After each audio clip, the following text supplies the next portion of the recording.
ภายหลังที่ได้เปิดโปรแกรม SketchUp ขึ้นมานะก็ลองมาเบิ่งส่วนของหน้าต่างโปรแกรม SketchUp 2018 ซึ่งในเบื้องต้นนะมันจะมีแถบเครื่องมือพื้นฐาน Getting Start และเครื่องมือเนาะก็คือเราต้องได้มาแอดเพิ่มอีกสามารถเพิ่มได้อยู่ส่วนถึงนี้ส่วนคลิกขวามันเลือกเอา Large Tool Set เลื่อนเครื่องมือมาไว้ด้านซ้ายนะให้มันติดกับจอในภาพที่ปรากฏก็จะมีเส้นนะเส้นที่เป็นสีแดงเขียวฟ้าสำหรับส่วนสีเขียวนะจะเป็นส่วนด้านหน้าด้านหลังเส้นสีแดงเป็นส่วนด้านซ้ายด้านขวาสีฟ้าเป็นส่วนด้านความสูงความลึกโดยเริ่มต้นเราจะเข้าสู่การขีดเส้นแบบ2มิติสามารถกดปุ่มที่สัญลักษณ์รูปศอกซื่อเฉพาะเป็นลายภายหลังที่กดแล้วกดใส่พื้นแล้วก็เลื่อนเมาส์เนาะก็คือการเลื่อนนี่ให้กดแต่เทื่อเดียวแล้วเลื่อนผู้ใช้งานสามารถพิมพ์ขนาดที่อยู่ด้านลุ่มนี้ปรากฏด้านลุ่มยกตัวอย่างอยากได้ความยาวเป็น2 Enter พิมพ์ Enter เนาะอยากให้เส้นเลี้ยวมาทางเบื้องซ้ายนะก็คือเลื่อนเมาส์มาทางสีแดงพิมพ์เลข2 Enter อยากเลื่อนเมาส์ไปทางด้านหลังเขียนขนาด3 Enter เราก็จะได้เส้นสื่อเพื่อพิสูจน์สิ่งที่เราพิมพ์ไปสามารถกดที่ปุ่มที่มีรูปเลข3ชื่อว่า Dimension กดเมาส์ใส่จุดเริ่มต้นจุดที่2ก็คือจุดสุดท้ายเลื่อนเมาส์มาจะปรากฏความยาวที่เราพิมพ์สามารถกดต่อเนื่องตามเลขที่เราพิมพ์เพื่อความแน่นอนทางด้านความยาวนอกจากการแต้มเซ็นเซอร์สอการกดปุ่มหลายเราสามารถยกเลิกคำสั่งกด Space เป็นแถบยาวอยู่คีย์บอร์ดหรือจะพิมพ์คำสั่งตัว L เพื่อเอิ้นคำสั่งหลายขึ้นมาใส่กด Space การแต้มเส้นโค้งอิสระ Freehand จะบ่มีคำสั่งหลักสามารถกดเมาส์ใส่จุดเริ่มก็เลื่อนเมาส์ไปกด Space ภายหลังที่เราขีดแล้วจะปรากฏมีพื้นที่ซึ่งเอิ้นว่า Face ชื่อเฉพาะยกตัวอย่างเราลองไปกดรูปสี่เหลี่ยมขีดขึ้นมาก็จะปรากฏมีเฟซมาพร้อมกับลาย CJ การสร้างสี่เหลี่ยมก็มีแบบสื่อแบบกำหนดมุมได้จะเอาขึ้นก็ได้แต้มเส้นมงมนกดเมาส์และขีด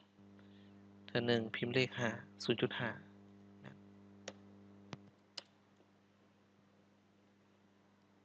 อยากแต้มรูปโพลีกอนรูปหลายเหลี่ยมสามารถพิมพ์เลขเหลี่ยมจำนวนเหลี่ยมหรือว่าจำนวนแจใส่นี้ยกตัวอย่าง3 Enter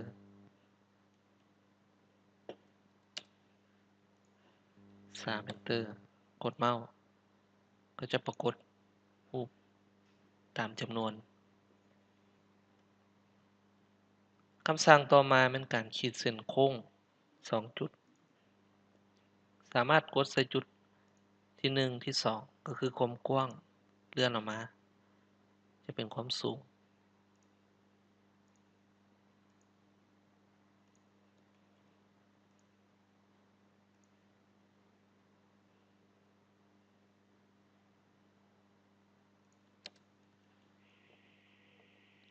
คำสั่งต่อมาก็เป็นการย้ายยกตัวอย่างเราอยากย้ายคนรูปสัญลักษณ์คนนี้พิมพ์ตัว M หรือกดปุ่มจับจุดพื้นนี้แล้วมาวางใส่วงมน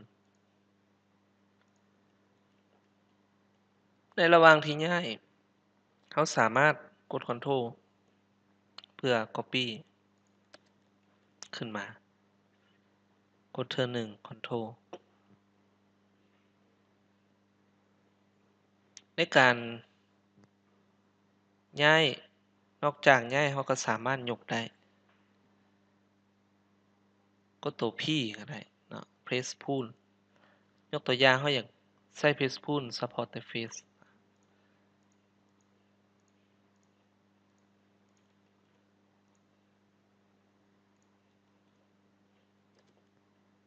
ต่อมา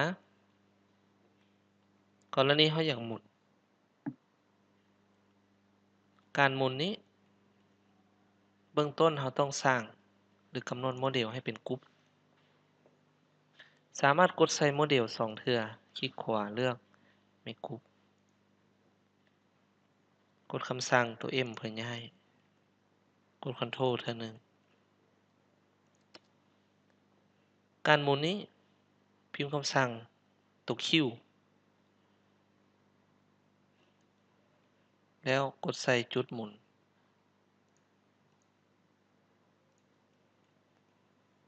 หรือเราอยากหมุนลวงตั้งขึ้นก็ต้องได้ตั้งหน้าจอตั้งมุมกล้องให้เป็นมุมเส้นตัวนี้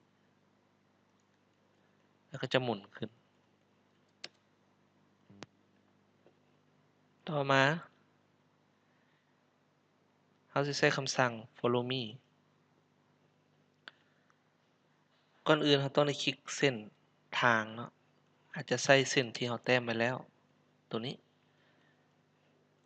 และแต้มรูปวงมน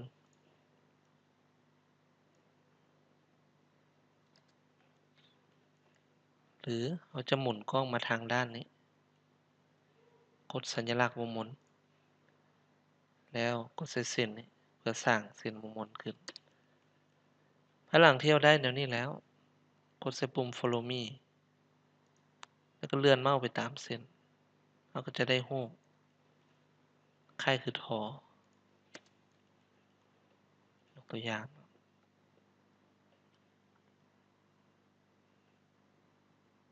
คำสั่งต่อมาก็เป็นการปรับขนาดปรับย่อขยายหรือย่อขนาดสามารถกดใส่โมเดลกรุ๊ปพิมพ์ตัว S เพื่อดึงเม็ดสีเขียวออกแต่ละด้านที่ต้องการปรับ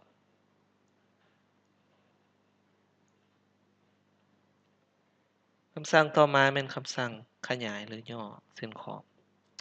กด Space กดปุ่ม Offset และกดใส่เส้นหรือว่ากดใส่พื้นเฟซเราก็จะได้เส้นขอบเพิ่มขึ้นสามารถกดตัว P เพื่อยกความหนาตัวนี้ขึ้นได้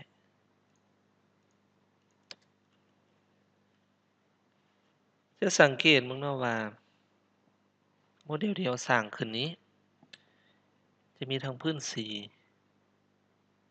ขาวและเทาสาเหตุที่เป็นเทาอาจจะเป็นน้ำพื้นนั้นบ่ได้ผ่านการ Copy ขึ้นมาเพื่อแก้ไขกดตัว P เวลายกทุกเทื่อต้องได้กด Ctrl บัดหนึ่งเพื่อเพิ่มความหนาแล้วก็ปิดพื้นที่ตัวนั้น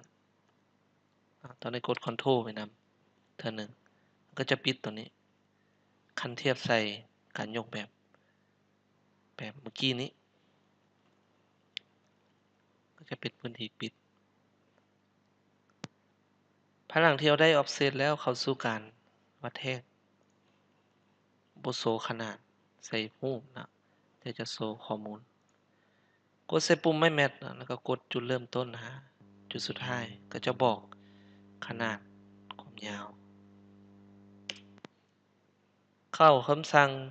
สายเส้น Protector เป็นคำสั่งที่นิยมตัดประตู ตัดปล่องเยี่ยม การใช้งานก็คือให้กดใส่จุดเริ่มต้น จุดที่ 2 เลื่อนเมาส์กดใส่จุดที่ 2 คืนเราก็จะได้เส้นสาย ไปเรื่อยๆบ่สิ้นสุด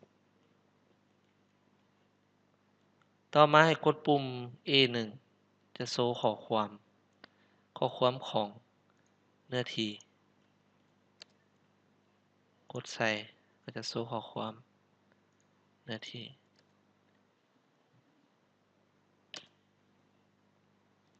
ต่อมาให้กดปุ่ม 3D Text เราเขียนชื่อที่ต้องการ เขียนชื่อเจ้าของใส่ความหน้าและกดปุ่ม Place เราก็จะได้ข้อความสำหรับบางใส่เทิงป้าย โลโก้ สิ่งก่อสร้างอันใดหนึ่งที่เหลือก็แม่นคำสั่งควบคุมการแสดงผล การเลื่อนหน้าจอ การเลื่อนหน้าจอสามารถกดปุ่ม Shift และปุ่มเมาส์ปุ่มกลางเพื่อเลื่อนแผน การวางตำแหน่ง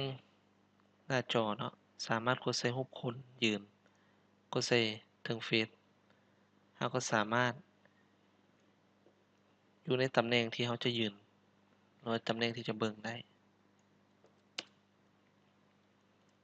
คำสั่งต่อมาก็คือการ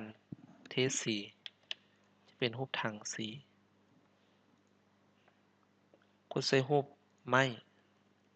หรือเลือกอยู่ในรายการ Color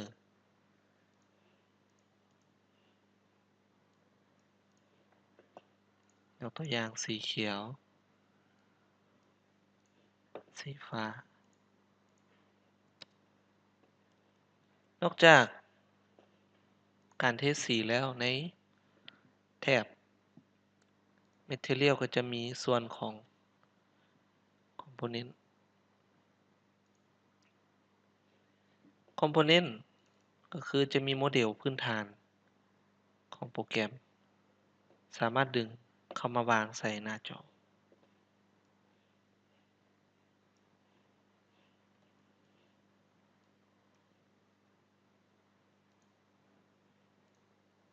ตัวที่ 2 ก็เป็นการแสดงรูปแบบการแสดงผลสามารถเลือกสีต่างๆได้ซึ่งจะมีประโยชน์ในการกำหนดรูปแบบที่จะพิมพ์